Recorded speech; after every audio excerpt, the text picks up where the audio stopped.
ಸೇಡು, ಅದು ಎಂದಿಗೂ ಮರೆಯಲಾಗದ ಸೇಡು. ನಮ್ಮದೇ ನೆಲದಲ್ಲಿ ನಮ್ಮನ್ನ ಸೋಲಿಸಿದ ಸೇಡು ಅದು. 100 ಕೋಟಿ ಅಭಿಮಾನಿಗಳ ಕನಸನ್ನ ನುಚ್ಚು ನೂರು ಮಾಡಿದ ಸೋಲು ಅದು. ದಶಕದ ಡ್ರೀಮ್ ಅನ್ನ ಛಿದ್ರ ಮಾಡಿದ ಸೋಲು ಅದು. ಈ ಸೋಲಿಗೆ ಹೇಗಾದರೂ ಮಾಡಿ ಸೇಡು ತೀರಿಸಿಕೊಳ್ಳಲೇಬೇಕು ಅಂತ ಭಾರತ ಕಾದು ಕುಳಿತಿತ್ತು. ಟೀಂ ಇಂಡಿಯಾಗಿಂತಲೂ ಹೆಚ್ಚಾಗಿ ಅಭಿಮಾನಿಗಳು ರಿವೆಂಜ್ ತೀರಿಸಿಕೊಳ್ಳಲೇಬೇಕು ಅಂತ ಈ ಕ್ಷಣದವರೆಗೂ ಕಾದಿದ್ರು. ಇದೀಗ ಈ ಸೇಡನ್ನ ಟೀಂ ಇಂಡಿಯಾ ತೀರಿಸಿ ಬಿಟ್ಟಿದೆ. ಕಳೆದ ಏಕದಿನ ವಿಶ್ವಕಪ್ನಲ್ಲಾದ ಮುಖಭಂಗಕ್ಕೆ ಈ ಬಾರಿಯ T20 ವಿಶ್ವಕಪ್ನಲ್ಲಿ ಉತ್ತರ ಕೊಟ್ಟು ಬಿಟ್ಟಿದೆ. ಭಾರತದ ರಿವೆಂಜ್ ರೋಷಾಗ್ನಿಗೆ ಆಸ್ಟ್ರೇಲಿಯಾ ಅಪ್ಪಚ್ಚಿಯಾಗಿ ಬಿಟ್ಟಿದೆ. ಹೌದು, ಆಸ್ಟ್ರೇಲಿಯಾ ವಿರುದ್ಧ ಟೀಂ ಇಂಡಿಯಾ ಗೆದ್ದು ಬಿಟ್ಟಿದೆ. ಈ ಮೂಲಕ ನಾವು ಭಾರತದೆದುರು ಸುಲಭವಾಗಿ ಗೆಲ್ಲುತ್ತೇವೆ ಅಂತ ಕೊಚ್ಚಿಕೊಂಡಿದ್ದ ಆಸ್ಟ್ರೇಲಿಯಾಗೆ ಗರ್ವ ಭಂಗವಾಗಿದೆ. ನಮಗೆ ಮುಂದಿನ ಮ್ಯಾಚ್ ಭಾರತದೆದುರು ಇರೋದು. ಕ್ರೂಷಿಯಲ್ ಮ್ಯಾಚ್ ಭಾರತದೆದುರು ಬಂದರೆ ನಾವು ಆ ಮ್ಯಾಚ್ ಯಾವಾಗಲೂ ಗೆಲ್ಲುತ್ತೇವೆ ಅನ್ನುವ ರೀತಿಯಲ್ಲಿ ಆಸ್ಟ್ರೇಲಿಯಾ ನಾಯಕ ಅಫ್ಘಾನ್ ಮ್ಯಾಚ್ ಮುಗಿದ ಮೇಲೆ ಕೊಚ್ಚಿಕೊಂಡಿದ್ದ. ಹೀಗೆ ಕೊಚ್ಚಿಕೊಂಡಿದ್ದೇ ಬಂತು. ಮೈದಾನದಲ್ಲಿ ಮಾತ್ರ ಆಸ್ಟ್ರೇಲಿಯನ್ನರು ಇಲಿಗಳಂತೆ ಇದ್ರು. ಮತ್ತೊಂದು ಕಡೆ ಭಾರತದ ಬೌಲಿಂಗ್ ಮತ್ತು ಬ್ಯಾಟಿಂಗ್ ಎರಡೂ ಕೂಡ ಚೆನ್ನಾಗಿತ್ತು. ರೋಹಿತ್ ಶರ್ಮಾ ಆರಂಭದಲ್ಲೇ ಅಬ್ಬರಿಸಿ ಭಾರತಕ್ಕೆ ಉತ್ತಮ ಆರಂಭ ತಂದುಕೊಟ್ರು. ಹಿಟ್ಮ್ಯಾನ್ರ ಸ್ಫೋಟಕ ಆಟದಿಂದ ಭಾರತ 200ರ ಗಡಿ ದಾಟಿತು. ಆದರೆ ಈ ಗುರಿ ಬೆನ್ನತ್ತೋದ್ರಲ್ಲಿ ಆಸ್ಟ್ರೇಲಿಯಾ ವಿಫಲವಾಯಿತು. ಹೀಗೆ ಒಂದ್ ಕಡೆ ಟೀಂ ಇಂಡಿಯಾ T20 ವಿಶ್ವಕಪ್ ಸಮರ ಆಡೋದ್ರಲ್ಲಿ ಬ್ಯುಸಿ ಆಗಿದೆ. ಆದರೆ ಈ ಮೆಗಾ ಟೂರ್ನಿಯ ನಂತರ ಮೆನ್ ಇನ್ ಬ್ಲೂ ಪಡೆ ಜಿಂಬಾಬ್ವೆ ಪ್ರವಾಸ ಕೈಗೊಳ್ಳಲಿದೆ. ಜಿಂಬಾಬ್ವೆಯಲ್ಲಿ 5 ಪಂದ್ಯಗಳ T20 ಸರಣಿಯನ್ನ ಆಡಲಿದೆ.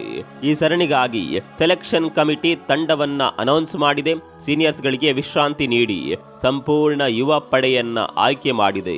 ಶುಭ್ಮನ್ ಗಿಲ್ಗೆ ನಾಯಕನ ಪಟ್ಟ ಕಟ್ಟಲಾಗಿದೆ. T20 ವಿಶ್ವಕಪ್ ತಂಡದಲ್ಲಿ ಅವಕಾಶ ಸಿಗದೆ ಗಿಲ್ ನಿರಾಸೆ ಅನುಭವಿಸಿದ್ರು. ಆದ್ರೆ ಈಗ ನಾಯಕತ್ವದ ಜವಾಬ್ದಾರಿ ಗಿಲ್ರನ್ನ ಹುಡುಕಿಕೊಂಡು ಬಂದಿದೆ. ಅದರ ಜೊತೆಗೆ IPL ನಲ್ಲಿ ಅಬ್ಬರಿಸಿದ್ದ ಯಂಗ್ಸ್ಟರ್ ಗಳಿಗೆ ಅದೃಷ್ಟ ಕುಲಾಯಿಸಿದೆ. ಇದರಲ್ಲಿ ಹಲವು ಆಟಗಾರರು ಮೊದಲ ಬಾರಿ ಟೀಂ ಇಂಡಿಯಾಗೆ ಆಯ್ಕೆಯಾಗಿದ್ದಾರೆ. ಅಭಿಷೇಕ್ ಶರ್ಮಾ, ರಿಯಾನ್ ಪರಾಗ್, ತುಷಾರ್ ದೇಶಪಾಂಡೆ, ನಿತೀಶ್ ರೆಡ್ಡಿ ಈ 4 ಆಟಗಾರರು ಮೊದಲ ಬಾರಿಗೆ ರಾಷ್ಟ್ರೀಯ ತಂಡದ ಪರ ಆಡಲು ರೆಡಿಯಾಗಿದ್ದಾರೆ. ಅಭಿಷೇಕ್ ಶರ್ಮಾ ಈ ಪಂಜಾಬ್ ಪುತ್ತರ್ IPL ನಲ್ಲಿ ಸನ್ರೈಸರ್ಸ್ ಪರ ಆರಂಭಿಕರಾಗಿ ಆರ್ಭಟಿಸಿದ್ರು. ಟೂರ್ನಿಯಲ್ಲಿ 16 ಪಂದ್ಯಗಳನ್ನಾಡಿದ್ದ ಯುವರಾಜ್ ಸಿಂಗ್ ಶಿಷ್ಯ ಭಯಾನಕ 204ರ ಸ್ಟ್ರೈಕ್ ರೇಟ್ ನಲ್ಲಿ 484 ರನ್ ಸಿಡಿಸಿದ್ರು. ಈ ಜಬರ್ದಸ್ತ್ ಪರ್ಫಾರ್ಮೆನ್ಸ್ ಕಾರಣಕ್ಕೆ ಅಭಿಷೇಕ್ ಟೀಂ ಇಂಡಿಯಾದಲ್ಲಿ ಸ್ಥಾನ ಸಿಗುವಂತೆ ಮಾಡಿದೆ.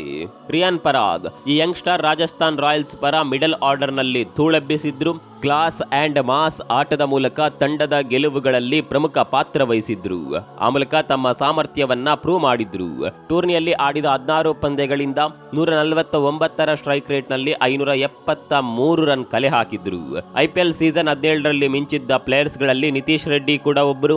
ಜಸ್ಟ್ 21 ವರ್ಷದ ಈ ಯಂಗ್ಸ್ಟರ್ ಸನ್ರೈಸರ್ಸ್ ಹೈದರಾಬಾದ್ ಪರ ಆಲ್ರೌಂಡ್ ಪರ್ಫಾರ್ಮೆನ್ಸ್ ನೀಡಿದ್ರು. ಬ್ಯಾಟಿಂಗ್ ನಲ್ಲಿ 13 ಪಂದ್ಯಗಳಿಂದ 142ರ ಸ್ಟ್ರೈಕ್ ರೇಟ್ ನಲ್ಲಿ 303 ರನ್ ಬಾರಿಸಿದ್ದ ರೆಡ್ಡಿ ಬೌಲಿಂಗ್ ನಲ್ಲಿ 3 ವಿಕೆಟ್ ಪಡೆದುಕೊಂಡಿದ್ರು. ಇನ್ನು ಈ 3 ಜೊತೆಗೆ CSK ಪರ ಅದ್ಭುತ ಪ್ರದರ್ಶನದ ಮೂಲಕ ಮಿಂಚಿದ್ದ ತುಷಾರ್ ದೇಶಪಾಂಡೆಗೂ ತಂಡದಲ್ಲಿ ಚಾನ್ಸ್ ಸಿಕ್ಕಿದೆ. ಇವರ ಜೊತೆಗೆ ಧ್ರುವ್ ಜುವೆಲ್ ಮೊದಲ ಬಾರಿಗೆ T20 ತಂಡಕ್ಕೆ ಆಯ್ಕೆಯಾಗಿದ್ದಾರೆ. ಈ ಎಲ್ಲ ಆಟಗಾರರಿಗೆ ಈ ಸರಣಿ ಬಿಗ್ ಚಾಲೆಂಜ್ ಆಗಿದೆ. ಸೀನಿಯರ್ಸ್ ಅನುಪಸ್ಥಿತಿಯಲ್ಲಿ ಸಿಕ್ಕಿರುವ ಅವಕಾಶದಲ್ಲಿ ಆರ್ಭಟಿಸಲಿ, ಈ ಮೂಲಕ ತಮ್ಮ ತಾಕತ್ತು ಸಾಬೀತುಪಡಿಸಲಿ ಅನ್ನೋದೇ ನಮ್ಮ ಆಶಯ.